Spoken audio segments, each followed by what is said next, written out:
Hi, my name is Nikki. I am a daughter of a murdered woman, and this is part 5. So where we leave off, that was last night when I filmed my last piece. I believe we left off with meeting my sister again for the first time in 10 years.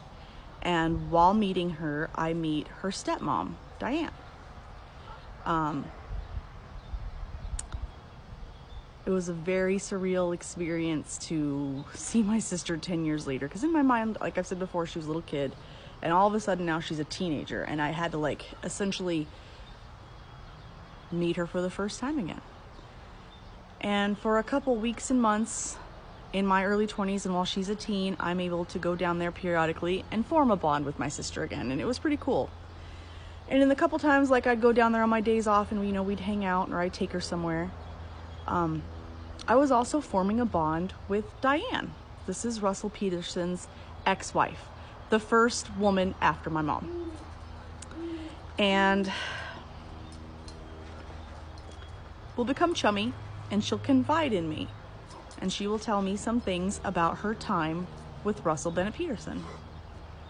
And she will also tell me that in the year that she was with him, there will be pillow talk, and Russell Bennett Peterson will essentially confess his crimes to Diane.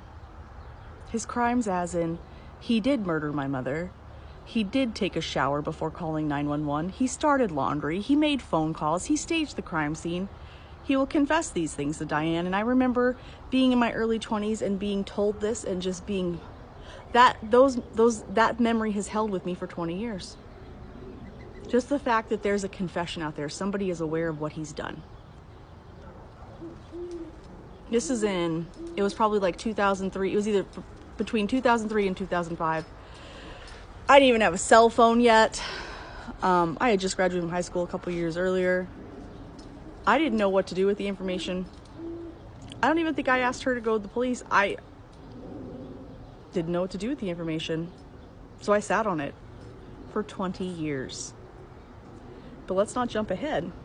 We're still getting to know my sister and Diane. The relationship with my sister and Diane doesn't last very long. Like I said, it's weeks and months. And that's it. A couple brief little visits down there. And that's all I remember of my sister in her teenage years. As a teenager, you form your own little life. And that's what she was doing. She was trying to create her own little life and had her friends and get her little boyfriends. And of course, what do you do when you're that age? You do the little boom boom. And she got pregnant at the age of 16. At this time, I'm 23? Early 20s? What do I tell her? As an older sister, I advised my younger sister, who's only 16, to have an abortion. She did not want to hear that. She wanted that baby. And she had that baby. She proved me wrong, and she had that baby. But because I told her to have an abortion, she essentially cut me out of her life for another 15 years.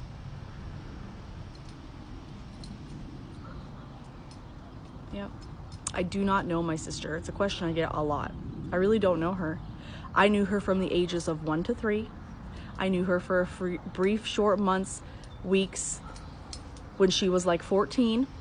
And then she will not re-enter my life again until I'm in my mid-30s, guys.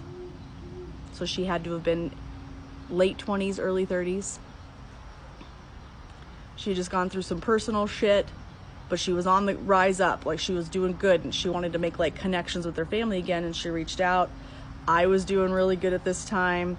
I just got that new boyfriend. I'd moved in. We were playing house. I was so excited. I felt like a little wife. It was so fun. So I rekindled with my sister again at the age of 35. It won't last very long. My sister's a very troubled person. Can you imagine what she's gone through? She's very aggressive and hostile. I understand why she's angry now. But I'm an angry person too, so we really do clash, and we're both Leos. So when we rekindled in our 30s, or late 20s, it didn't last very long. I got some good pictures. It was around the time our grandma was dying. We're talking 2017, maybe 2018. And that's it. I have not heard from my sister on the phone since July of 2020.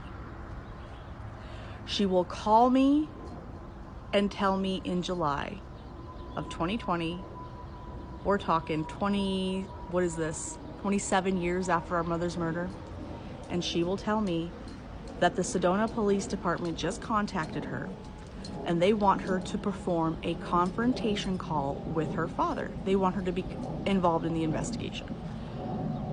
I was feuding with her. Like I said, we clashed really bad. I didn't know what she went through. I have more of an open mind now. So if my sister reaches out to me now, I'm a completely different person. I would love to talk to her now. But then I had no desire. I just saw her as a really angry person, and I didn't need it in my life. So I didn't want to take the phone call, and I didn't take the phone call. I had my boyfriend take the phone call, and he was relaying the conversation, and he was telling me, the Sedona Police Department's looking back into your mom's case. She wants to talk to you. She says that you guys need to cooperate. She said to get over it. And I'm like, I don't want to talk to her. I don't want to deal with it. But I'm excited that something's moving on our mom's case, for sure. I do not take that phone call, and because I didn't take that phone call, my sister, I don't think, ever went through with the confrontation call. I know she didn't go through with the confrontation call. I don't know if it's because I didn't take the phone call, but to this day, almost 4 years later, I am very sorry I did not take that call. But essentially, that is the call that started this all. So we're fast forwarding a lot of years. Did you notice that? Like decades. Because nothing happened on my mom's case. Russell Bennett Peterson just got allowed to raise my daughter, or his daughter, and keep on going with his life. Nothing was ever done. The Sedona Police Department and the Yavapai County's Attorney's Office claim that there is insufficient evidence to prosecute Russell Bennett Peterson for the murder of my mother, despite the fact that it is ruled a homicide, and with her hands up in defense. Final summary, page 6. Her hands were up in defense.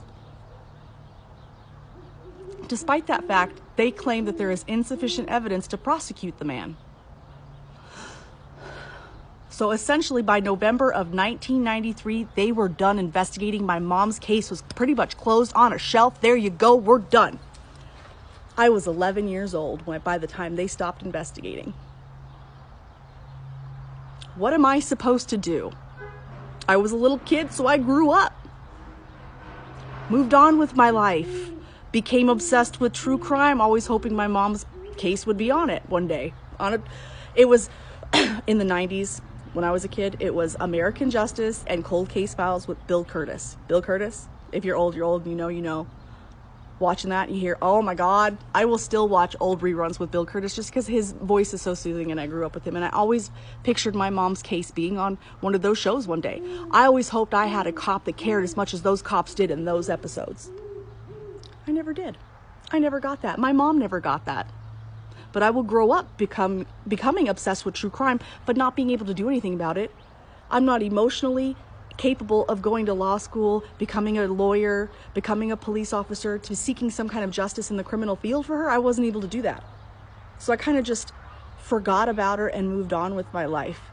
As hard as that is to tell you, it was the easiest thing for me to do.